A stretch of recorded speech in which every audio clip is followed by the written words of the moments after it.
Assalamualaikum warahmatullahi taala wabarakatuh. Selamat pagi semua. Selamat berehat di rumah sambil menikmati ni kalau kena pagi-pagi ni sedap ni. Hujan-hujan macam ni, makan mi goreng, panas-panas, ada udang, ada tomato, okey, campur tauge. Ya Allah, sedap ni kena hujan-hujan macam ni. Sambil menikmati hari yang sejuk. Okey. Baik, saya hari ni bukan nak mengajar macam mana nak masak mi goreng ni. Ini iklan je semata-mata. Okey. Stop dulu, stop. Baiklah. Jadi pada kelas hari ini saya akan bincangkan dengan kamu berkenaan dengan teknologi makanan dan itu tadi mungkin mukadimah saja. Macam hari ni tak berapa ramai, tak tahulah kamu terlampau sejuk kali.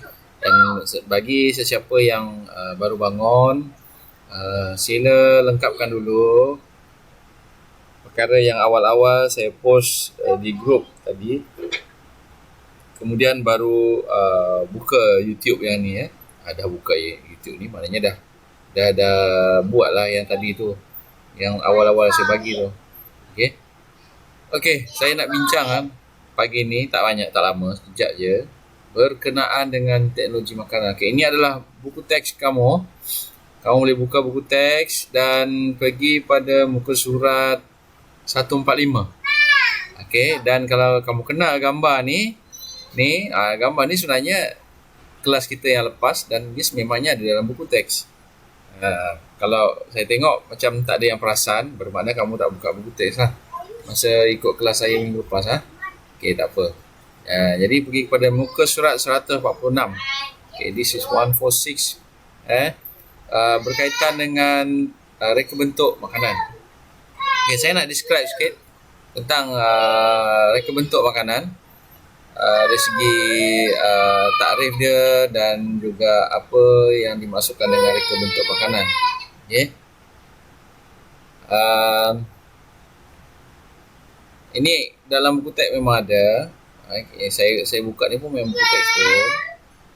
Okay, takrif makanan, takrif reka bentuk ini mesti sama macam reka bentuk yang lain. Okay.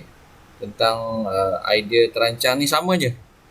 Sama ada reka bentuk vertigasi ke, reka bentuk aquaponik ke, reka bentuk elektronik ke, dia akan menggunakan definisi yang sama, reka bentuk.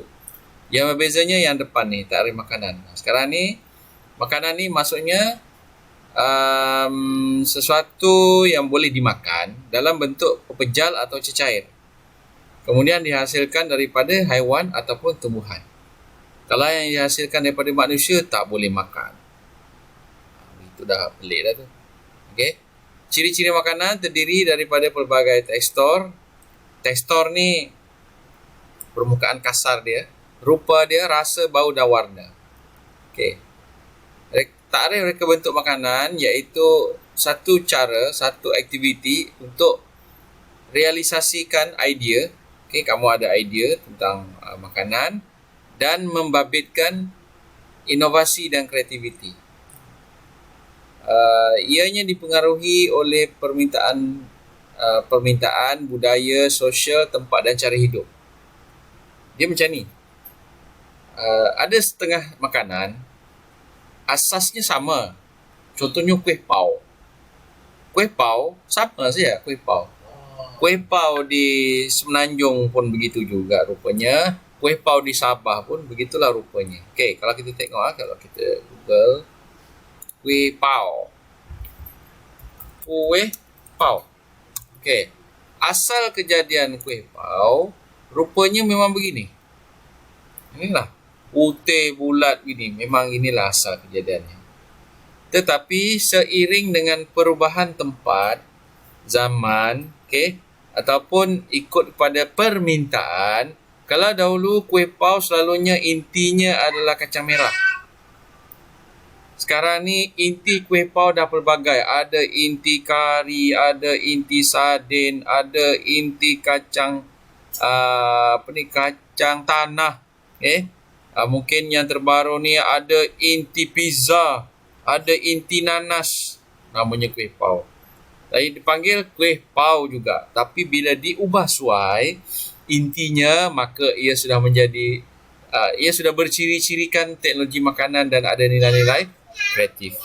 Ada juga kuih pau yang diubah bentuk dia daripada bulat macam ni, dia ubah jadi macam mana? Begini. Ada apa ni? Ada kedut-kedut. Kemudian ada juga yang diolah lagi seperti, kita tengok kalau ada sini ya. Kedut-kedut sudah gini, macam bunga ni. Yang ini diubah warnanya. Tidak mengubah perisa, tetapi warna kulit pau tu daripada putih jadi warna pink, jadi warna hijau.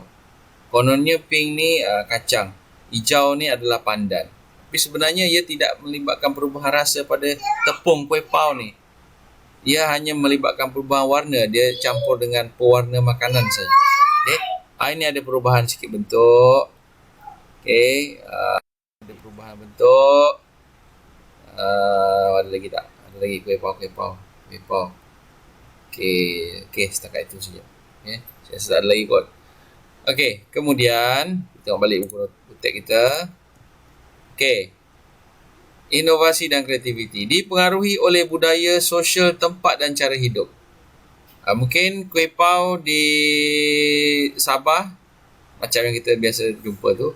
Mungkin kuih pau di Terengganu berwarna hijau, kuih pau di Johor berwarna kuning. Okey. Dan ianya tertakluk kepada inovasi dan kreativiti pembuatnya. Okey, ini contoh. Reka bentuk kuih pau yang berubah mengikut trend. Kuih pau ni diolah macam ros dan intinya nampak kat dalam tengah. Ini contoh. Okey. Baik. Aspek reka bentuk makanan. Okey, ini ada 4. Okey, 4 perkara yang terlibat dalam aspek reka bentuk makanan. Kita nak hasilkan satu reka bentuk makanan. Ini 4 perkara. Pertama, proses, kaedah dan ruang tempat untuk proses. Yang kedua, dari segi nilai estetika, komunikasi dan perwakilan. Ketiga, aktiviti komunikasi yang dilaksanakan. Dan yang keempat, peralatan yang digunakan. Okey, baik. Reka bentuk makanan ada 2 jenis. Okey, pertama, reka bentuk yang mengikut susunan pinggan atau bekas. Dan yang kedua, reka bentuk pada makanan itu sendiri. Okey, ingat kita ada 2. Satu, kita olah makanan tu berdasarkan bentuk ataupun saiz pinggan ataupun bekas. Yang kedua, reka bentuk pada makanan tu sendiri. Okey. Biasanya orang buat yang bentuk kuih. Kuih tu adalah reka bentuk pada makanan tu sendiri. Roti ya. Ada roti 4 segi. Ada roti yang panjang, ada roti yang bersegi-segi. Itu reka bentuk pada makanan sendiri. Kalau reka bentuk susunan makanan pinggan, saya buka contoh. Desain makanan dalam pinggan. Ini contohnya. Okey. Ini apa ni? Makanan tu disusun mengikut bentuk pinggan. Kita buka. Nampak? Disusun mengikut bentuk pinggan. Yang ini dia ada banyak dan dia menghasilkan bentuk bunga. Setiap pinggan ni mempunyai bentuk seperti tanduk. Kemudian makanan ni disusun mengikut bentuk pinggan itu. Dan inilah juga dipanggil sebagai apa yang dikatakan tadi, iaitu reka bentuk makanan. Ini rekaan yang pertama. Berdasarkan pinggan atau bekas. Yang ini. Okey. Berdasarkan pinggan atau bekas. Okey. Next. Kenapa pentingnya reka bentuk makanan? Ini dia. Pertama, sebagai pengguna, kita bebas memilih ikut cita rasa kita.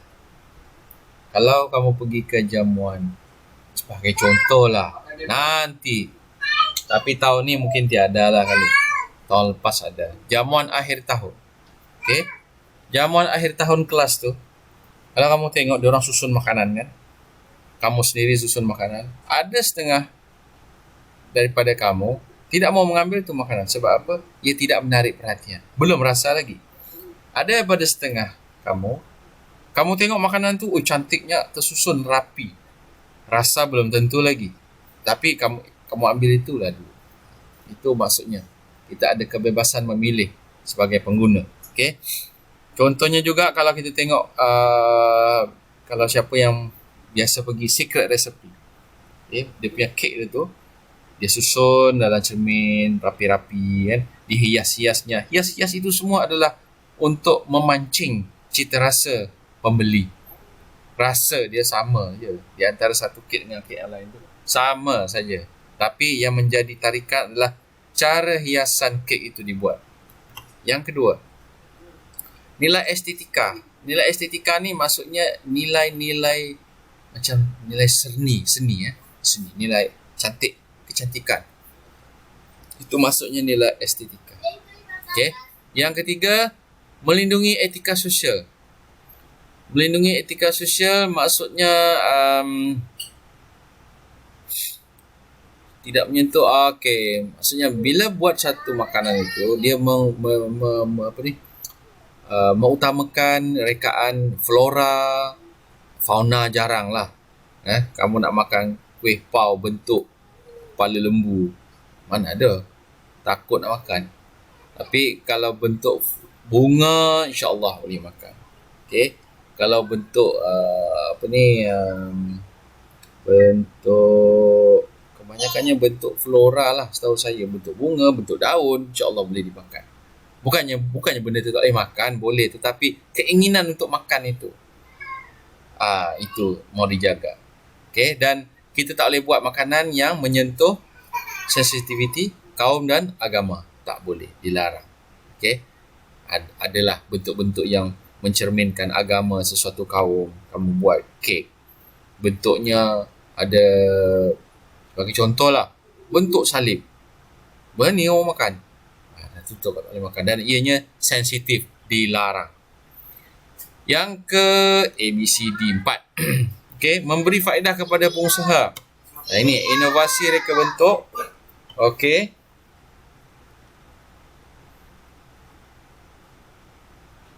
Memberi faedah kepada pengusaha yang mana diorang boleh mewujudkan idea untuk mesin baru, okey, teknologi baru. Saya sekalikan ni, pembangunan sains dan teknologi moden ini juga adalah faedah-faedah daripada teknologi makanan.